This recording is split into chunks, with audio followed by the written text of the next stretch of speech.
카타르 아시안컵 8강전 일본 대 이란의 경기가 한국 시간 2월 3일 오후 8시 30분 에듀케이션 시티 스타디움에서 열렸습니다.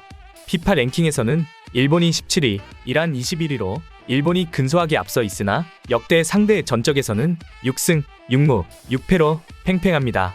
또한 양팀 모두 핵심 공격 자원인 이토 주냐와 타레미가 각각 성 스캔들, 경고, 누적 사유로 결장하며 양팀 모두에게 힘든 경기가 예상되며 그렇게 경기 시작 휘슬이 울렸습니다. 전반전 내내 압도적인 피지컬을 이용한 이란의 전방 압박이 일본을 괴롭히며 다소 밀리는 모습이 보였으나 전반 28분 모리타가 이란 선수 3명을 제치고 중앙 페널티 지역에서 날카로운 슛을 때려 이란 골망을 흔들어 선취점을 먼저 달성한 일본이 1대 0으로 앞서가며 그렇게 전반전이 마무리됐습니다. 후반 55분 아즈문의 패스를 이어받은 모하마드 모에비가 감각적인 대각선 슛을 때려 동점골을 뽑아냅니다. 기세가 오른 이란은 맹공을 퍼부었고 이란의 피지컬에 일본 선수들은 속수무책으로 쓰러져 나갑니다. 추가 시간 4분 일본 페널티 박스로 돌진하는 호세인을 이타쿠라가 태클로 넘어뜨리며 페널티킥이 선언됩니다. 키커로 나선 이란의 주장 알리레자 자한바크시의 왼쪽 상단 코너를 노린 강력한 슈팅이 그대로 일본 골망을 흔들며 역전골을 뽑아냅니다. 그렇게 경기 종료 휘슬이 울리며 이란이 일본을 2대1로 격파합니다. 일본 언론들은 이 경기 종료 후 일본에도 한국의 손흥민과 같은 절대적인 에이스가 필요. 이란 PK 획득 일본 팬들 심판의 페널티킥 선언은 너무 부당. 일본은 아시안컵을 중요하게 생각하고 있는가? 우승에 대한 간절한 부족. 아즈문의 눈물을 보았는가? 사상 최강이라고 불리는 일본 대표의 열정 부족. 실력만으로 우승할 수 있는 아시안컵이 아닙니다.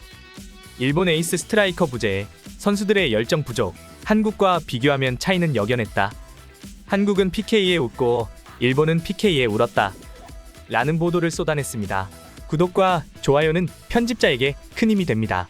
이어서 이 기사에 실린 일본 네티즌들 반응 보시겠습니다. 아시아컵이라면 당연히 일본은 상위국이므로 상대팀들은 일본을 철저히 연구하고 있다고 생각합니다. 일본의 경우 한 점을 잡으면 안심하고 방어의 자세에 들어가는 경향이 강하다. 이것을 개선하지 않으면 향후 최종 예선에서도 중동세에 고전할 거라고 생각합니다. 절대적 스트라이커는 옛날부터 없었다. 게다가 이번에는 GK도 별로였고 이번 아시안컵 멤버들은 일본 최강의 멤버라고 볼 수 없다.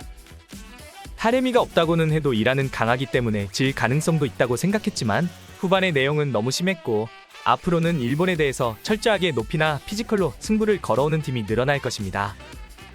스트라이커에 관해서는 확실히 일본은 옛부터 현재에 이르기까지 과제이지만 현재 한국의 손흥민이라는 선수는 역대 아시아의 축구 선수 중에서도 조금 특별한 선수이고 한국도 손흥민 은퇴 이후에는 역시 고생하는 시대가 다시 올 것이라고 생각한다. 일본은 제3자 입장에서 보면 열의가 느껴지지 않는 플레이였어요. 아시안컵을 쉽게 보기 때문인가요? 중국에게까지 지적되어 버렸습니다만 우리 일본의 약점은 스트라이커와 골키퍼입니다.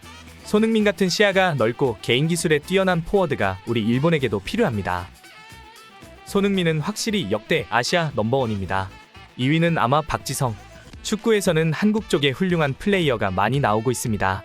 반대로 일본에는 이치로나 오타니가 있습니다만 월드컵이나 어느 대회를 봐도 한국은 승부에 강하다. 기백이 다르기 때문이다. 한국과 비교하면 차이는 역연? 아이러니하게도 선수층이 두껍지만 S급 선수가 부재한 일본이 일부 S급 선수에 의존해 항상 멤버를 고정하고 있는 한국보다 열등한 결과가 되어버렸다. 어제 일본의 경기를 보고 나니 다시 한번 손흥민이 대단하다고 생각하게 되어버렸다. 어제 이란 선수들에게 피지컬에 압도당하며 쓰러지는 일본 선수들을 보니 열정의 문제라기보다 피지컬의 문제라고 생각됐다. 일본을 한국과 비교하면 곤란합니다. 비교하고 싶다면 중국으로 해주세요. 글쎄, 한국에 지적받는 것은 이해하지만 1승도 할 수 없는 중국은 자국이나 걱정해라. 일본은 해외파가 많아 역대 최강이라고 하지만 한국에는 손흥민을 포함해 진짜 톱 클래스 선수가 있다. 이란에는 포르투갈, 네덜란드, 러시아에서 득점왕이 3명 있다. 그런 의미에서 일본은 아시아 최고의 선수는 없다고 생각해. 매일 유럽 리그의 최전선에서 싸우고 있는 선수들에게 아시안컵의 수준이 떨어진다고 생각할지도 모릅니다. 하지만 아시안컵은 아시아 톱 레벨의 나라 한국이 60년 만에 우승을 노리는 정도로 어려운 대회인 것을 재인식해 주었으면 합니다. 분명 아시아 최강이라는 것을 일본은 그다지 중시하지 않는다. 한국의 기사라든지 보고 있으면 손흥민은 아시아 넘버원이다. 같은 것이 잘 보이지만 일본은 이치로나 마츠이나 오타니를 아시아 넘버원으로 표현하는 것을 본 적이 없다. 일본은 손흥민 같은 선수가 있으면 월드컵 4강에 대한 가능성은 높아진다.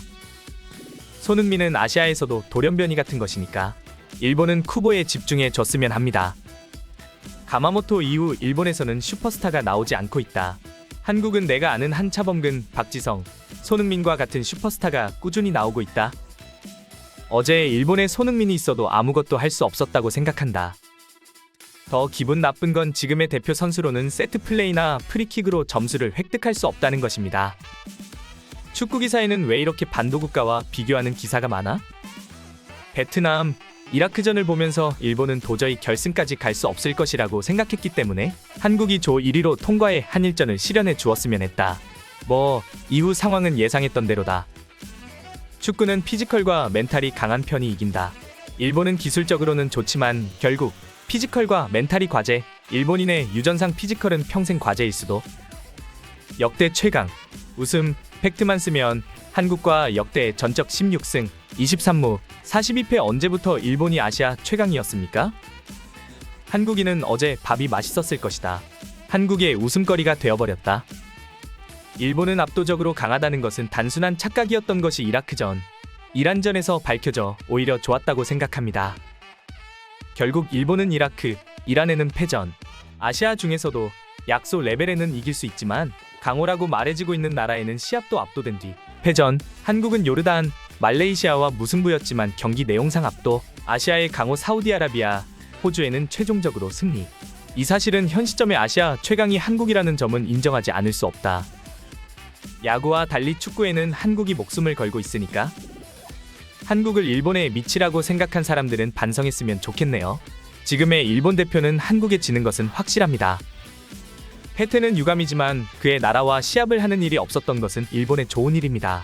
아시안컵 정도는 선수들에게 교훈을 주는 대회 정도이기 때문에 현 단계에서는 여러 의미로 한국이 위, 역시 손흥민처럼 힘들 때 팀을 이끌 리더는 필요하다. 쿠보와 미나미는 능숙하지만 현 단계에서 그런 타입이 아니다. 이상 일본 반응이었습니다. 이로써 일본은 아시안컵 토너먼트에서 탈락하며 아시안컵 한일전은 물 건너가게 됐습니다.